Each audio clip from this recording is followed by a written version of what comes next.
Hello प्यारे बच्चों, motion ninth class physics. मैंने आपको बताया था कि इम्पोर्टेंट क्यों है चीज़ जो है मोशन में, कि पूरा मैकेनिक्स बेटा मोशन पर ही डिपेंड होता है। और इसमें ये क्या होता है कि जब मैकेनिक्स कमज़ोर हो जाती है यानी मोशन कमज़ोर हो जाती है, फोर्स वगैरह की जानकारी नहीं रहती, पावर वगैरह की जानकारी नहीं रहती है हमारे पास, तो 11th क्लास में जाके हमारी फिजिक्स डूबने लगती है। और ये कमज़ोरी 9th क्लास में ही पैदा होती है, क्योंकि इससे पहले 6, 7 और 8 में हम जानकारियाँ रखते हैं साइंस के बारे में, ordinary that belong to physics, chemistry and biology. But here in 9th class, we are upgraded to a senior level class where the motion is applied in the form of equation of motion and how the force is applied. So both the quantity motion, physical quantity belongs to the motion, the velocity, displacement, acceleration are also belong to the force, and these are not scalar. We can measure a value of these qualities also with measure observation the direction. The measurement of physical quantity in this amount that only we called that is a scalar, and when we consider the direction, that is an issue of difficulty level. So here if we differentiate direction without direction, that here we can say that both the observation we have taken together, दोनों को साथ साथ लेके हमें ये सीखना पड़ेगा direction का रोल क्या है। अगर डायरेक्शन बदलती है तो कैसे बदलती है, डायरेक्शन बदलने से डिस्प्लेसमेंट पर क्या फ़र्क पड़ता है, क्या उसमें डिफरेंस आते हैं, और डिस्टेंस पर क्या फ़र्क पड़ता है, उसमें क्या फ़र्क पड़ता है, कैसे दोनों को ऑब्जर्वेशन लेते हैं। तो मैं यहाँ सबसे पहले लूँगा कि मोशन जो है इन 1 डायमेंशन। तो यहाँ पे लिख देते हैं बेटा motion in a straight line. तो स्ट्रेट लाइन में मैं लिखता हूँ टू एंड फ्रो, यानी आना जाना हो जाता है, कहीं से आना और कहीं से जाना, यानी एक रास्ते पर आना जाना। और स्ट्रेट पाथ, स्ट्रेट पाथ, जैसे मैंने कहा कि सीधा रास्ता है, सबसे पहले मैं उसी की बात करूँगा। सीधे रास्ते पर हम क्या करते हैं कि अपनी तरफ से एक साइन कन्वेंशन यूज़ करते हैं, दैट इज बिलोंग टू, कि बाद में हम ये भी कह देते हैं कि ये एक्स एक्सिस होगा, एंड आफ्टर दैट हम ये भी कह देंगे 10th क्लास में जाके वाई एक्सिस होगा। But here is not an consideration that कि अभी ये क्या होगा। अभी तो मैंने सिर्फ यही कहा है कि एक रोड है, ये एक स्ट्रेट रोड है, और यहाँ पर ये इनिशियल पॉइंट है ओ। तो ओ को मैंने कहा इनिशियल पॉइंट है, इनिशियल पोजीशन कह देते हैं इसको, इनिशियल पोजीशन। तो यहाँ ये क्या है कि यहाँ से ऑब्जर्वेशन होना है, ये क्या है, ऑब्जर्वेशन पॉइंट है। यानी ऑब्जर्वेशन पॉइंट से मतलब ये हो जाता है कि आप यहाँ खड़े हैं इस जगह पे और आप ऑब्जर्वेशन लेते हैं, आप देख रहे होते हैं कि क्या हो रहा है, कौन किधर को जा रहा होता है। ऑब्जर्वेशन पोजीशन या पोजीशन ऑफ ऑब्जर्वेशन ऐसे लिख देते हैं, ओके, ऑब्जर्वेशन पॉइंट। अब आप देख रहे हैं कि कोई कार, मैंने कहा था भाई लोग कारों से कम तो आजकल बात करते ही नहीं है, इस तरफ को जा रही है, और ये कार कुछ यहाँ तक पहुँची। हमने कहा कि कार ने साहब 500 मीटर 500 मीटर का डिस्टेंस कवर किया, उसके बाद कार वापस लौट गई, कार वापस आ रही है, तो कार यहाँ पहुँच गई। अब इधर से कार चली, अब 100 मीटर वापस आ गई, यानी कार का जो ड्राइवर था उसने देखा यार कुछ आगे आ गया हूँ और मुझे इस झोंपड़े में जाना था, इस घर में जाना था, तो वो वापस आ गया वो 100 मीटर। क्लियर। तो ये पॉइंट जो पहला पॉइंट था इसको मैंने लिखा ए, और ये दूसरा पॉइंट था बी। तो यहाँ पर मैं कुछ क्वेश्चन पुट अप कर देता हूँ और थोड़ा समझाते हैं कि भाई इसमें डिस्टेंस क्या होगी और डिस्प्लेसमेंट क्या होगी। कुछ बच्चे तो जान गए होंगे, समझ गए होंगे, इशारा करते हैं इस तरह स्टार्टिंग से लेके। तो यहाँ पे देखते हैं, तो डिस्टेंस जो है सबसे पहले देखते हैं कि डिस्टेंस कितनी हुई, डिस्टेंस टोटल पाथ लेंथ कितनी हुई, टोटल पाथ लेंथ कुल कितना चला। तो ये कितनी बनी, तो ये देखना है कि भाई पहले ये ओ से ए तक गया और प्लस फिर वापस भी आया ये ए से बी तक। तो कार ड्राइवर से पूछा आप कितना चले, तो उसने कहा साहब 500 मीटर तो मैं आया, मतलब गया मैं आगे, और 100 मीटर में आया, तो मैंने चला 600 meter. This is the distance, पथ की लंबाई कह देते हैं हिंदी में, रास्ते की लंबाई, लेंथ ऑफ पाथ। इसके बाद पूछा डिस्प्लेसमेंट कितना हुआ। अब डिस्प्लेसमेंट ऑब्जर्वर देख रहा है कि हमसे कितनी दूर है, बस वो सीधा देखेगा वो केवल ये देखेगा कि मुझसे आप कितना दूर है, सीधा डायरेक्ट। तो अब उसमें क्या हुआ कि इसने देखा कि साहब यहाँ से 500 गया था, 100 तो वापस आ गया, अब ये कितना है, ये वाली चीज़ कितनी बनी। तो इसने सीधा देखा कि ओ बी यानी इनिशियल पॉइंट क्या है, इनिशियल पोजीशन क्या है, ये है इनिशियल पोजीशन, लिख दे बेटा।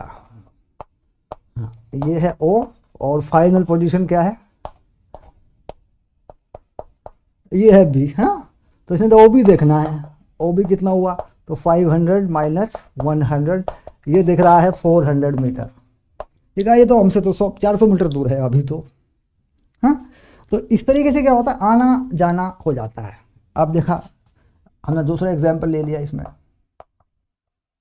हमने कहा ये ग्राउंड है, ये ग्राउंड लेवल है। हमने यहाँ से एक बॉल फेंकी ऊपर की तरफ, दैट इज़ नॉट कि उसकी कोई वेलोसिटी होगी, स्पीड होगी, हम बाद में बात करेंगे। तो वो यहाँ तक पहुँची और ये हाइट उसने कवर करी, दैट इज़ 45 मीटर। और फिर ये बॉल वापस आ रही है, अब ये बॉल वापस आ रही है, यहाँ आ रही है वापस। तो ये बॉल यहाँ पहुँची, यहाँ पहुँची, ये पोजीशन रखी मैंने ओ, ये ए, ये बी, ये सी।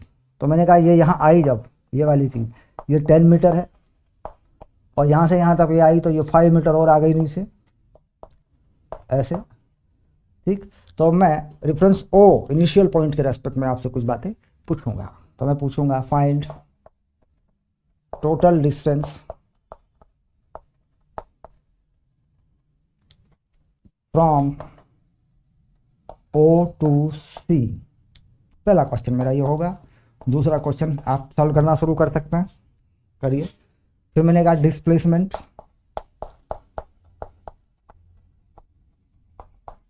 तो मैंने डिस्प्लेसमेंट कुछ अलग अलग करके पूछे हैं, O to A, A to B, B to C, और फाइनल मैंने पूछ डाला ओ टू सी। ये मैंने पूछा।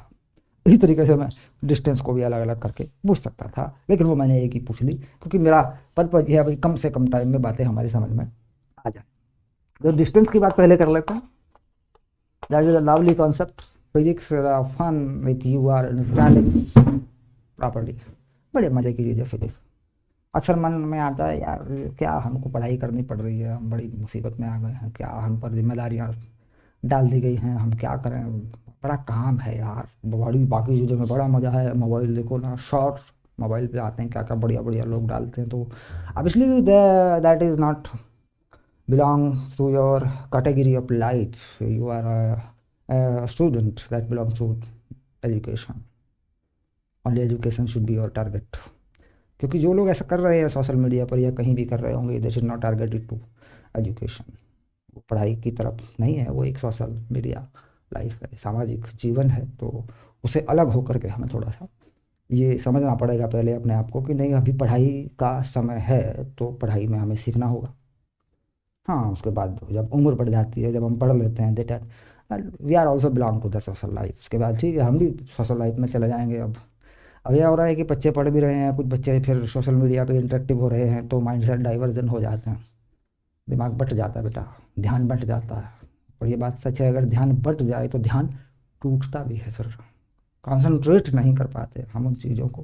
तो बहुत ध्यान रखना होता है, एक टाइम स्लॉट सेट करना होता है कि चलो यार 5-7 मिनट के लिए थोड़ा एंटरटेनमेंट कर लेते हैं। कोई मना नहीं करता, मोबाइल हैंडसेट आपके हाथ में होता ही है, लैपटॉप भी होता है, सारी चीज़ें होती हैं, नेटवर्क कनेक्टिविटी भी आ गई है सब जगह, कोई सी बात नहीं। ठीक है यार देख लेते हैं, लेकिन मैं मना नहीं करता, ऐतराज़ नहीं करता, लेकिन सोशल मीडिया की ज़्यादा जानकारियाँ इकट्ठा करने से माइंड के अंदर, दिमाग के अंदर आपको पता है चीज़ें इकट्ठी होती हैं, और वो फिर एक एंजाइटी डेवलप करती हैं, याद आती हैं टाइम से, तो वो चीज़ें फिर हमारे कंसंट्रेशन लेवल को डाउन करते हैं। ये बात आप जानते हैं, अच्छे जानते हैं। मैंने कहा है, रखा है अपनी बात को आपके सामने, लेकिन आप इस बात को जानते हैं कि इसका प्रभाव क्या होगा, इसके दुष्प्रभाव क्या होंगे, what will be the side effect, that concentration level will be down. Okay, चलिए, तो ये आपने निकाल दिया होगा मैं बात करते करते आपको कि डिस्टेंस कितना रहा। तो डिस्टेंस को देखते बेटा, तो सारी चीज़ों को ऐड ही करते हैं प्लस करके। कितना गया ये ऊपर यहाँ से यहाँ तक, तो ये हुआ 45। फिर कितना नीचे आया, ये 10 मीटर एक आया और 5 मीटर एक आया, तो ये कुल कितना बन रहा है, इसे देखने ज़रा आप। 45 + 15 that is 60 meter. This is the distance. And here question number 2 का first part, what is the displacement O A, O से ए तक ये गया है सीधी ऊपर की तरफ, सीधा ऊपर की तरफ गया है, तो O A belong to straight line in one direction, direction is not reverse, direction बदली नहीं है, पीछे नहीं आया है, उल्टा नहीं आया अभी, तो ऊपर गया है, तो कितना बन रहा है क्लियर कर लेना जरूरी होता है। तो ओ ए जो बन रहा है वो बन रहा है 45 मीटर। अब दूसरे की बात करें तो उसको ज़रा देखें ध्यान से, ए बी, ए से बी नीचे आया बेटा, तो अगर मैं इस डायरेक्शन को पॉजिटिव मानता हूँ तो इस डायरेक्शन को कैसा मानूँ बेटा, नेगेटिव मानूँ। तो ऊपर से लिखने का तरीका है ये मेरा, ठीक है। तो मैं क्या मानता हूँ, ए बी को मैं क्या मानूँ, ए बी को मैं मानूँ कि आया -10 मीटर नीचे आ गया। फिर बी सी की मैं बात करूँ तो और कितना नीचे आया, बी सी -5 मीटर, ये आ जाता है, ठीक है। अब फाइनल पूछा ओ सी, तो मैंने सीक्वेंस जो है बनाया एक ओ सी के लिए, तो ओ से मैं सी पे गया, कहाँ कहाँ पर मोशन हुई है, कहाँ कहाँ पर डायरेक्शन बदली, वो सारी चीज़ें मैंने देखी और मैंने सबको अलजेब्रिकली ऐड कर दिया, क्योंकि प्लस माइनस को मैंने यूज़ किया है ऊपर के लिए पॉजिटिव, नीचे के लिए नेगेटिव। दैट इज़ कि अब मुझे किसी को प्लस या माइनस नहीं करना है, मुझे केवल वैल्यू को ही अलजेब्रिक सम कर देना है, वो माइनस अपने आप ही हो जा रहा है, नीचे की तरफ क्या हो रहा है, अपने आप ही माइनस हो जा रहा है, ठीक है। तो अब मैं लिख लेता हूँ कि A O A plus A B plus B C, ये चीज़ें हुई हैं बेटा, देखिए ओ से सी तक जा रहे हैं, ओ से सी तक चले गए, तो ये हो गया 45 प्लस -10 प्लस -5, ये आ जा रहा है, तो ये 45 -15 दैट इज़ 30 मीटर। और ऑर्डिनरी हम देख लें अगर उस चीज़ को कि 45 मीटर ऊपर गया था तो नीचे कितना आया, 10 एक बार आया, 5 एक बार आया, तो 15 मीटर आया, 15 मीटर ये नीचे आया। ऐसे देखा जाए तो ऐसे भी देख सकते हैं, तो दिक्कत नहीं, दिख जाता। तो यहाँ से कितना बचेगा ये भी देख लेंगे, ऑर्डिनरी हम देख लेंगे बात को, तो यहाँ से 30 मीटर पर ही आ जाएगा इस तरीके से। तो आने जाने को इस तरीके से देखा जाता है। और जब डायरेक्शन बदल जाती है, यानी एक डायरेक्शन में जा रहा था उसके बाद दूसरी डायरेक्शन में वापस आ गया तो वहाँ पर जो इक्वेशन ऑफ मोशन है या स्टडी है उसको बदल के लगाना होता है, उसको चेंज करके लगाना होता है, यानी बाई पार्ट स्टडी करना होता है मोशन को, जाने का कुछ और रहा, आने का कुछ और रहा। और जब बात आती है कि इसमें इससे किससे निकलेगा क्या, इससे फ़ायदा क्या होगा इससे, तो उसकी बात फिर बाद की बात है, हम वेलोसिटी निकालते हैं या स्पीड निकालते हैं या एवरेज वेलोसिटी निकालते हैं या इंस्टेंटेनियस वेलोसिटी निकालते हैं या फिर एक्सेलरेशन में जाते हैं, वो सारी चीज़ों पे मैं लेके चलूँगा। तो ये कुछ आने जाने रहे जिनमें डायरेक्शन ऑफ मोशन तो बदली, आना जाना तो हुआ, लेकिन जो एंगल थे या जो पूरी तरह डायरेक्शन का चेंज होना था, एक स्ट्रेट लाइन में नहीं थे, इधर उधर चले गए थे, वो नहीं हुआ। तो मैं दूसरा केस लूँगा, इसमें आपको उस चीज़ के बारे में मैं बताऊँगा कैसे। तो इस तरह इन दोनों एग्जाम्पल से आप बड़ी आसानी से कहीं भी आना जाना देख सकते हैं, डिस्टेंस और डिस्प्लेसमेंट आप निकाल पाएंगे। अब मैं बात करूँगा आगे की, जिसमें अ पार्क, अ बॉय रनिंग कर दें बेटा अराउंड अ पार्क। तो पार्क कैसा बेटा, ये रेक्टेंगुलर पार्क एज शॉन। तो यहाँ पर मैंने क्या कहा कि एक रेक्टेंगुलर पार्क में एक बच्चा दौड़ लगा रहा है, इसको मैंने कहा ओ, इस पॉइंट को, तो ओ मैंने कहा इनिशियल पोजीशन है जहाँ से हम चीज़ों को मेजर करेंगे, इनिशियल पोजीशन है जहाँ पर हम खड़े होंगे, ऑब्जर्वर जहाँ पर खड़ा होगा, और जो दौड़ने वाला है उसको हम कुछ इस तरीके से दिखाएंगे, ऐसे इस तरफ से जा रहा है, तो ये हो गया 100 मीटर, या इसे मैं कुछ इस तरीके से लेता हूँ जिससे कि परेशानी ना हो, हमारी कुछ चीज़ें बन जाए। ये 80 मीटर हो गया और ये हो गया 60 मीटर, ये कुछ इस तरह का पार्क है, और ये भी 80 रेक्टेंगुलर पार्क कहा मैंने, तो ये भी ये हो गया देखिए ऐसे, और ये भी दैट्स की 60 हो जाएगा। तो बच्चा यहाँ पहुँचा, तो इसको मैंने ए कहा, इसको मैंने बी कहा, इसको मैंने सी कहा, और दैट इज़ कि इसको फिर मैंने वापस ओ कहा। तो यहाँ पर भी मैं कुछ सवाल आपके सामने रखूँगा, यहाँ पर भी मेरे कुछ सवाल होंगे आपसे। चलिए देखते हैं क्या क्या क्वेश्चन मैं आपके सामने रखूँगा। पहला क्वेश्चन मैंने पुट किया आपके सामने, find distance and displacement O to A फिर दूसरे में मैंने कहा O to B, ये मैंने पहला क्वेश्चन आपसे पूछा है, ठीक है। इसके बाद दूसरा क्वेश्चन मैंने पूछा find distance O to O, तीसरा मैंने पूछा डिस्प्लेसमेंट O to O, ये मैंने पूछा। ऐसे मैंने पूछे हैं क्वेश्चंस। तो क्वेश्चन तो आपके सामने आ गए, क्या दिक्कत है। और इससे पहले ये भी आप जान चुके कि करना क्या है, बस एक मैथमेटिकल मेजरमेंट है ना, एक मैथमेटिकल मेजरमेंट की आपको ज़रूरत है, इससे ज़्यादा कुछ नहीं है। क्वेश्चन हुआ है और दिमाग में, माइंड में हमारे आ भी गया होगा कि यार हो तो रहा है कुछ, थोड़ा थोड़ा सा समझ में तो आ रही, बात तो बन रही है हमारी। चलिए, that is the first question about from O to A. The O to A is the straight path, that is first question, and the first question first part O to A. तो यहाँ पर कोई आना जाना हुआ नहीं है, एक स्ट्रेट लाइन ही हुई है सीधे। तो यहाँ पर क्या हुआ कि डिस्टेंस और डिस्प्लेसमेंट जो है सेम है, बट डिस्प्लेसमेंट में फ़र्क ये है कि उसकी में डायरेक्शन है, एक स्ट्रेट लाइन है। डिस्टेंस में क्या है कि वो एक वैल्यू है, तो लेकिन वैल्यू दोनों की सेम है। तो O to A जो हम मेजर करते हैं ये केवल 80 मीटर ही हुआ, और इसे लिख देते हैं फ्रॉम O to A, ये तो क्लियर है। तो यहाँ पर डिस्टेंस भी यही है और डिस्प्लेसमेंट भी यही है, डिस्टेंस भी यही है और डिस्प्लेसमेंट का वैल्यू भी यही है। डायरेक्शन तो सीधी स्ट्रेट लाइन में आपने देख ही ली, हो सकता है ये ईस्ट की तरफ हो, वेस्ट की तरफ हो, नॉर्थ की तरफ हो, दैट इज नॉट मैटर।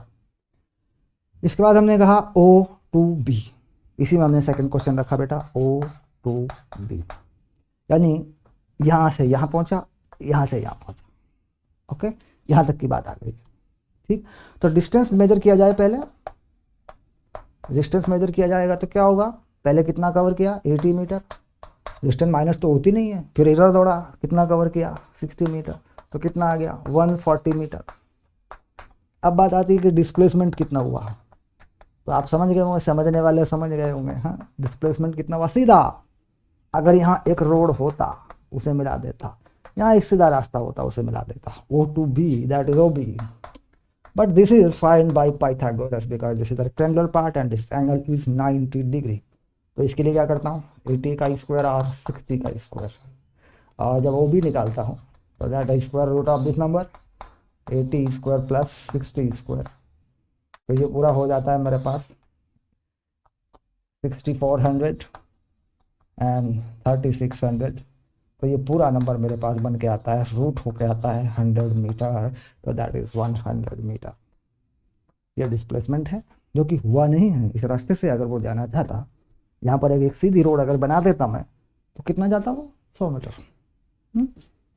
तो डिस्टेंस और डिस्प्लेसमेंट में अगर डायरेक्शन बदलती है तो कैसे यूज करते हैं, तो उसमें ज्योमेट्री का यूज कर लेते हैं, पाइथागोरस लगा लेते हैं, देख लेते हैं ट्रायंगल है, रेक्टेंगल है, स्क्वायर है, क्या है, ठीक है। आगे चलिए, अगला क्वेश्चन देखिए क्या है। क्वेश्चन नंबर 2 का ये हिस्सा हुआ, 3 पे लिख लेते हैं। क्वेश्चन नंबर नहीं, सेकंड पार्ट हुआ ये, यहाँ पर हुआ। वो दूसरा क्वेश्चन है जो हमने लिखा हुआ है, उसे हटा देते हैं वहाँ से। Very good. तो करने से होता बेटा, करना चाहिए, सीखना चाहिए, करके देखना चाहिए। आप कितने भी क्वेश्चन, कितने भी एग्जाम्पल आप किसी बुक से भी करेंगे, तो जिनमें डिस्टेंस या डिस्प्लेसमेंट निकाले जाएंगे, तो that all will be done after carefully watching this lecture. चले, अब बात आ गई हमारी नंबर 2। तो पहले हमने यही पूछ लिया कि डिस्टेंस O to O कितना है, डिस्टेंस O to O कितना है। तो टोटल पाथ लेंथ सारा ऐड करना पड़ेगा मुझे, वापस मुझे O पे आना पड़ेगा। OA प्लस AB, यहाँ भी पहुँचा, फिर BC भी गया, और फिर CO भी आया, O to O। तो ये कितना हो रहा है मेरा OA, जैसे 80, ये कितना हो रहा है 60, फिर वापस आ रहा है, फिर 80 हो रहा है मेरा, और फिर ये 60 हो रहा है मेरा, दैट इज द डबल, यानी हम कह देते हैं पेरीमीटर। तो कितना हो रहा है, तो इसका डबल हो रहा है बेटा, 280 हो रहा है देखो। एंड डिस्प्लेसमेंट, क्वेश्चन नंबर 3 में मैंने पूछा कि डिस्प्लेसमेंट क्या है, डिस्प्लेसमेंट क्या है, ठीक है। तो इसमें क्या करते हैं कि हम देख लेते हैं भाई, गया आया, तो होता क्या है, टोटल देखते रहते हैं। तो यहाँ से देखा कि कुछ बढ़ रहा था, फिर यहाँ देखा, फिर यहाँ आया होगा, फिर यहाँ आया होगा, फिर यहाँ आया होगा, फिर यहाँ आया होगा, फिर यहाँ से यहाँ आ गया। तो यानी कि सारी चीज़ें वहीं जहाँ से चला था वहीं आ गया। तो डिस्प्लेसमेंट कितना हो रहा है, डिस्प्लेसमेंट ओ टू ओ कितना हो रहा है, जब देख के बताओ। That is 0। जहाँ से चला था वहीं पहुँच गया, 0 हो गया। That is no need of any geometry, साफ दिख रहा है, 0 हो गया। तो इस तरीके से भी होती है मोशन, तो वो भी निकाल लेते हैं। तीसरा एग्जाम्पल और लूँगा, बहुत बढ़िया इंपॉर्टेंट एक एग्जाम्पल लूँगा जो आपको सिखाएगा। That is on circular track. Screenshot ले लिया करें आप लोग, कोई प्रॉब्लम नहीं है। चलिए शुरू करते हैं, देखते हैं कैसा क्वेश्चन बनता है। बहुत बढ़िया सा क्वेश्चन बना के देता हूँ और लिख के देता हूँ। A girl is running along a circular track in a park. The radius of circle is 100 meter as shown in figure. तो कुछ इस तरीके से हमने क्या किया, इस बार एक बच्ची को, एक बिटिया को, असल लड़कों को आप अक्सर भगाते हैं, लड़कियों को नहीं भगाते बेटा। लड़कियों को, बिटिया को भी, बच्चियों को भी तो प्रैक्टिस करवानी है, उनको भी तो रनिंग करवानी है। तो ये सर्कुलर पार्क है एक हमारे पास ऐसे, और इस इनिशियल पॉइंट बेटा यहाँ पर रख लेते हैं, ये है इनिशियल पॉइंट। और ये कुछ इस तरीके से रनिंग हो रही है, ये बच्ची जो है इस तरीके से जा रही है, ठीक है। तो यहाँ पर कोई पॉइंट लेते हैं ए, यहाँ पर ले लेते हैं बी, यहाँ पर ले लेते हैं सी, ठीक है।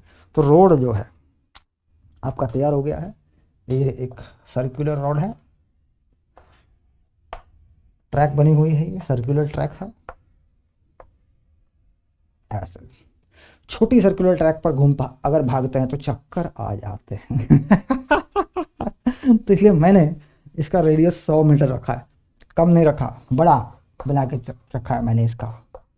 हाँ वो अलग बात है, इसका सरकमफ्रेंस क्या होगा, कितनी दूर होगा, वो सारी चीज़ें अलग हैं।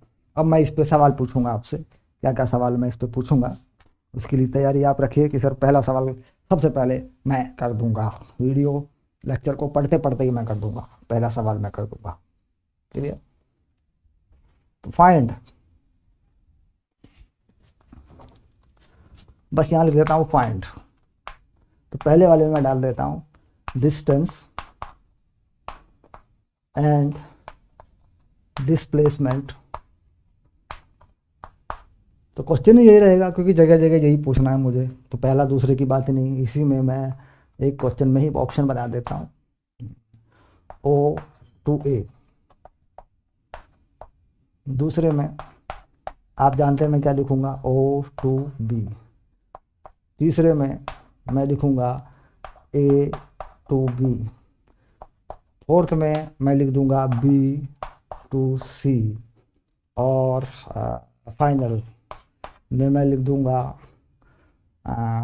O to O। क्लियर, ये सारी बातें मैंने लिख दी आपके सामने, आपकी नज़रों के सामने सवाल है, ठीक है। करिए, शुरू करिए भाई। सर आप ही कर दीजिए ना फोनों का, वो तो ठीक है, मैं तो कर ही दूंगा, मुझे तो बेटा सिखाना है तो मैं तो कर ही दूंगा। आप शुरू कर दे लिखना तो।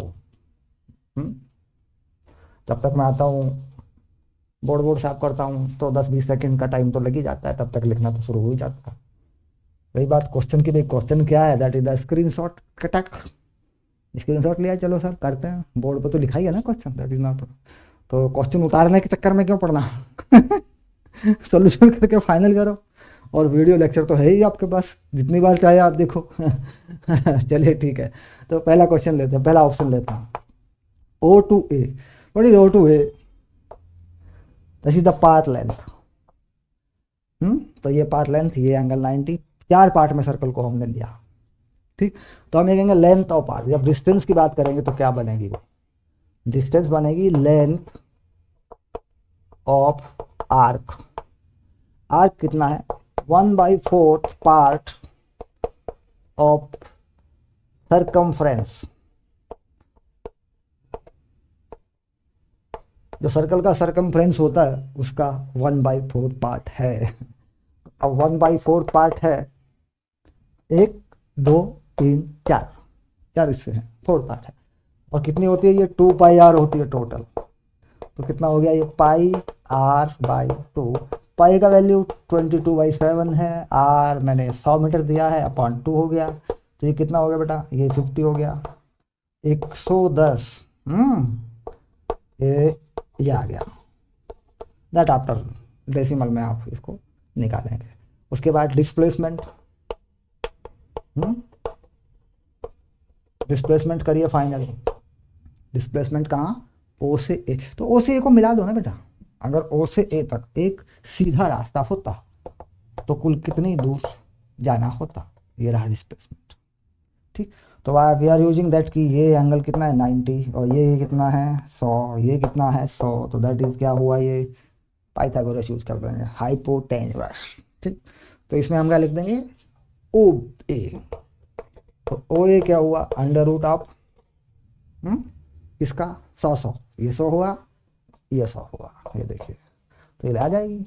तो कितना हो गया, 100 square plus 100 square, square of 100 2 times, that is square of, कितना बनेगा बेटा, बताओ कितना बनेगा, 20,000, 20,000। छोटा करेंगे तो रूट से बाहर आएंगी तो ये आएगा 100 अंडर रूट 2 बस मीटर। अंडर रूट 2 वगैरह की वैल्यू बाद में निकाली जाती है, फिलहाल पर्पज है कि कंसेप्ट क्या है उसको समझ लिया जाए थोड़ा सा। अंडर रूट वगैरह की वैल्यू बाद में आ जाया करती है।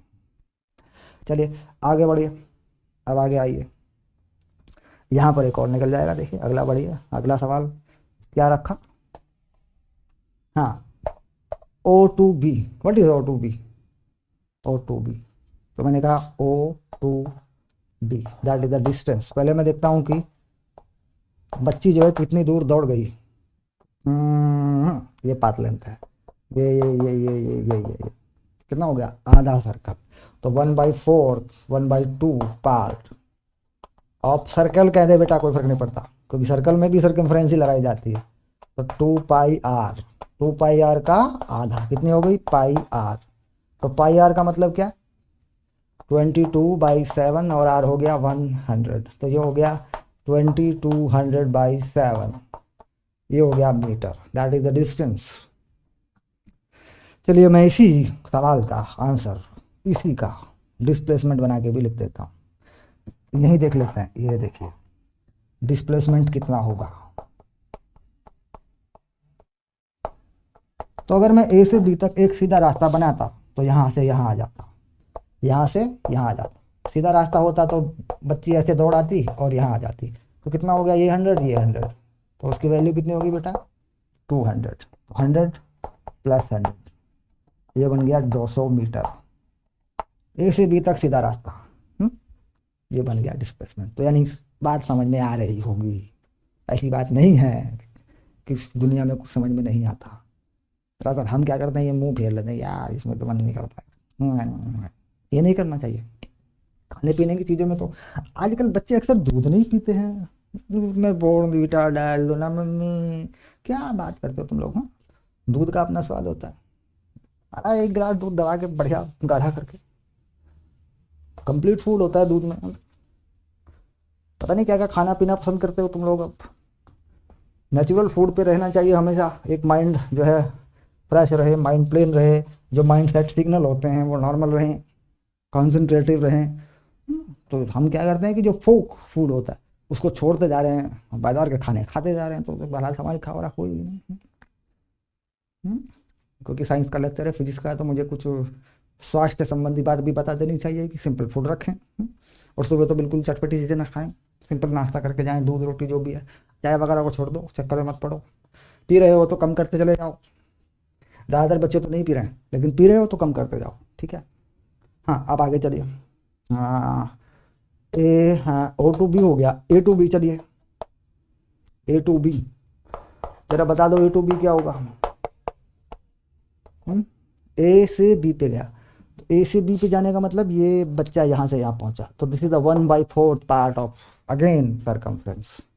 तो जब इसका डिस्टेंस देखा जाएगा तो 1/4 पार्ट ऑफ सरकमफ्रेंस। ये निकाल चुके, बार बार नहीं लिखूंगा बेटा, वो आप सॉल्व कर लेंगे। एंड जब डिस्प्लेसमेंट देखा जाएगा बेटा तो इसको ए बी कहा जाएगा। और ये भी आप जान चुके हैं कि यहाँ से यहाँ तक सीधा मिलाना है। तो ये 100 मीटर है हाइट, और ये बेस है ट्रायंगल का, दोनों को जोड़ें तो पाइथागोरस है। ये भी आप निकाल चुके हैं, 100 स्क्वायर प्लस 100 स्क्वायर। तो ये भी आप निकाल चुके हैं, 100√2। Clear. B2C, B2C that is a similar thing. यहाँ से यहाँ मिलाना है। ये क्या है? 1/4 part of circle, that is the circumference, that is the distance, total path length, and this is the hypotenuse of triangle, that is 100√2। Same. अब final ये हो चुका, यानी आई वी भी तुमने कर दिया। वी पे आ जाओ, O to O, O to O। तो it the distance, total path length कितनी हुई? तो पूरा सर्कल कवर करके आया, ये आया घूम के। तो पूरी लेंथ कितनी चली? तो 2πr। तो 2π कितना हुआ बेटा? 22/7। r कितना है? 100। ये आ गया आंसर। और डिस्प्लेसमेंट कितना हुआ? बताओ डिस्प्लेसमेंट कितना हो रहा है? डिस्प्लेसमेंट सब खत्म हो चुके हैं, 0। क्योंकि जहां से चले थे वहीं पहुंच गए, तो डिस्प्लेसमेंट 0। इनिशियल और फाइनल पोजीशन एक ही तो है। अगर यहां से यहीं देखूं तो कहाँ मैं यहाँ से चला, यहाँ तक आया, फिर वहीं चला गया। तो डिस्टेंस तो आना जाना हो गया, ऐड हो गई, और डिस्प्लेसमेंट क्या हो गया? 0। You are hero. अगर तुमने समझ लिया तो यू आर हीरो। इस तरीके से क्या होता है, डिस्टेंस और डिस्प्लेसमेंट निकाले जाते हैं। फिर बाद में क्या किया जाता है बेटा? बाद में इनको टाइम से जोड़ा जाता है। टाइम से जोड़ने के बाद फिर वेलोसिटी की बात की जाती है। वेलोसिटी कितने टाइप की होती है इसकी बात की जाती है। फिर स्पीड की बात की जाती है। फिर स्पीड के या वेलोसिटी के बाद लिंक करता है बेटा एक्सेलरेशन। फिर एक्सेलरेशन में किस किस टाइप के एक्सेलरेशन होते हैं इनकी बात होती है। वेलोसिटी किस टाइप की इसकी बात होती है। स्पीड कैसे निकाली जाती है, एवरेज वगैरह वो उसकी बात होती है। तो अगला जो टारगेट है वो क्या है? वो है velocity as speed. Go to the next lecture. Welcome to Vigyan Kulam. I am Vikram sir, lord Vikram Singh is my name, lovely name. बच्चे क्या कहते हैं? विक्रम सर। नंबर वगैरह चल रहे हैं, आपकी स्क्रीन पर आ रहे होंगे, देखो नीचे। तो व्हाट्सएप करें, व्हाट्सएप करने के बाद बता दें, कोई रिपोर्ट हो, ऐसी कोई चीज़ हो, यहीं पे जहाँ पे आपका ये वीडियो लेक्चर है, इसी के नीचे डिस्क्रिप्शन में इसका नोट्स असाइनमेंट का गूगल ड्राइव का एक लिंक रहता है। तो वो पूरा एक पेज होता है, उसमें सेलेक्ट कर लें अपनी क्लास 9, 10, 11 जो भी होगी, और उसमें असाइनमेंट चैप्टर वाइज या कुछ लगे होंगे, तो उसमें नोट्स भी पढ़ें, उसका असाइनमेंट भी सॉल्व करें, और वो कंप्लीट स्टडी मटेरियल होता है। उसके भी साथ में एनसीईआरटी की बुक करें आप, उसके साथ चले। वो तो हम यहाँ भी कराते हैं, एनसीईआरटी तो मैं यहाँ भी कराऊंगा, अपनी तरफ से भी एक्स्ट्रा चीज़ें दूंगा। फिर नोट्स में भी देखूंगा मैं। असाइनमेंट अच्छे लेवल पर रहेंगे आपके, नॉर्मल भी रहेंगे, कुछ एडवांस लेवल पे भी रहेंगे, तो सब तरह के रहेंगे आपके। तो पूरा कवर करते हुए चलें उस चीज़ को। इतना बड़ा कोर्स नहीं होता ना साइंस का, 3-4 चैप्टर फिजिक्स में होते हैं। मैथ में भी वही कहानी है, मैथ पूरे साल चलती है, तो मैथ का कोर्स बड़ा हो जाता है, एडवांस लेवल पे लेते हैं। तो एनसीईआरटी टेक्स्ट बुक को कवर कर लेते हैं, एनसीईआरटी को कवर कर लेते हैं हम, और इसमें एग्जाम्पलर को कवर कर लेते हैं। ये तो कवर ही कर लेते हैं हम लोग। उसके बाद भी कुछ एडवांस लेवल की चीज़ें होती है, कुछ नहीं, कुछ क्रिटिकल से क्वेश्चंस होते हैं, वो डाल देते हैं, उनके सोल्यूशन डाल देते हैं। ठीक है, डन। मिलते हैं अगली क्लास में। ओके।